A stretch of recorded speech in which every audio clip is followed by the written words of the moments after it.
بسم اللہ الرحمن الرحیم یا ایہا الذین آمنوا اذکروا اللہ ذکرا کثیرا، اے ایمان والوں اللہ کو بہت زیادہ یاد کرو۔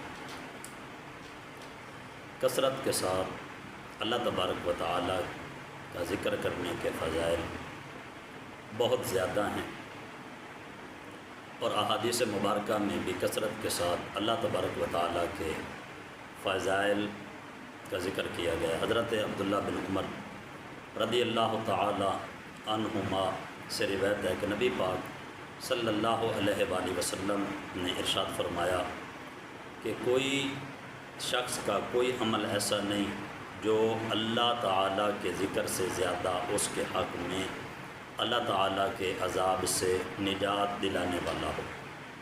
لوگوں نے عرض کی یا رسول اللہ صلی اللہ علیہ وسلم، اللہ کے راستے میں جہاد بھی نہیں؟ ارشاد فرمایا کہ اللہ تعالیٰ کی راہ میں جہاد بھی ذکر کے مقابلے میں زیادہ نجات کا باعث نہیں، مگر یہ کہ مجاہد اپنی تلوار سے خدا کے دشمنوں پر اس قدر وار کرے کہ تلوار ٹوٹ جائے۔ حضرت ابو درداء رضی اللہ تعالیٰ عنہ سے روایت ہے کہ نبی پاک صلی اللہ علیہ وآلہ وسلم نے ارشاد فرمایا، کیا میں تمہیں ایسے بہترین اعمال نہ بتا دوں جو اللہ کے نزدیک بہت ستھرے اور تمہارے درجے بہت بلند کرنے والے، اور تمہارے لیے سونے چاندی خیرات کرنے سے بہتر ہوں، اور تمہارے لیے اس سے بھی بہتر ہوں کہ تم دشمن سے جہاد کر کے ان کی گردنیں مارو اور وہ تمہیں شہید کر دیں؟ صحابہ کرام رضی اللہ تعالی عنہم نے عرض کی، جی ہاں۔ ارشاد فرمایا کہ وہ عمل اللہ تعالیٰ کا ذکر کرنا ہے۔ اللہ تبارک و تعالی کا ذکر کرنے سے بہت ہی دنیا اور دنیاوی اور دینی بہت برکات ہیں۔ اللہ تبارک و تعالی کا ذکر کرنا اس کی رضا حاصل کرنے کا ذریعہ ہے۔ اس کی برکت سے اللہ کا قرب نصیب ہوتا ہے۔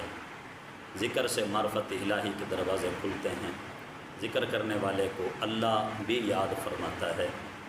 یہ ذکر اللہ تعالیٰ کے عذاب سے نجات دلاتا ہے۔ بندے اور جہنم کے درمیان آڑ ہے۔ ذکر کرنے والا قیامت کے دن کی حسرت سے محفوظ ہو جاتا ہے۔ یہ خود بھی سعادت مند ہوتا ہے اور اس کے ساتھ بیٹھنے والا بھی سعادت مند ہو جاتا ہے۔ کثرت سے ذکر کرنا بدبختی سے امان ہے۔ کثرت سے ذکر کرنے والے بندے کو قیامت کے دن اللہ تعالیٰ کی بارگاہ میں عرفہ اور اعلیٰ درجہ نصیب ہوگا۔ سکینہ نازل ہونے، رحمت چھا جانے کا سبب ہے۔ ذکر گناہوں اور خطاؤں کو مٹاتا ہے۔ اللہ تعالیٰ کے ذکر کے برکت سے بندے کا نفس شیطان سے محفوظ رہتا ہے۔ شیطان اس بندے سے دور بھاگتا ہے۔ غیبت، چغلی، جھوٹ، فحش کلامی سے زبان محفوظ رہتی ہے۔ ذکر اللہ پر مشتمل کلام بندے کے حق میں مفید ہے۔ ذکر دنیا میں، قبر اور حشر میں ذکر کرنے والے کے لیے نور ہوگا۔ یہ دل سے غم اور پریشانیاں دور کرتا ہے۔ دل کے لیے فرحت اور سرور کا باعث ہے۔ دل کی زندگی کا سبب ہے۔ دل اور بدن کو مضبوط کرتا ہے۔ چہرے اور دل کو روشن کرتا ہے۔ دل اور روح کی غذا ہے۔ دل کے زنگ کو دور کرتا ہے۔ دل کی سختی ختم کرتا ہے۔ بیمار دلوں کے لیے شفا کا باعث ہے۔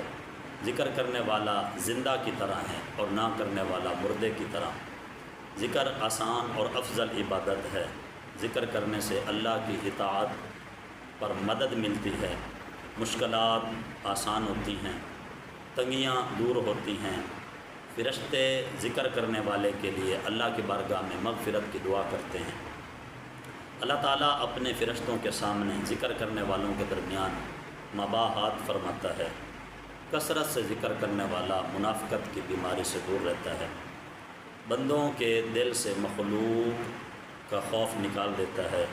ذکر شکر کی بنیاد ہے۔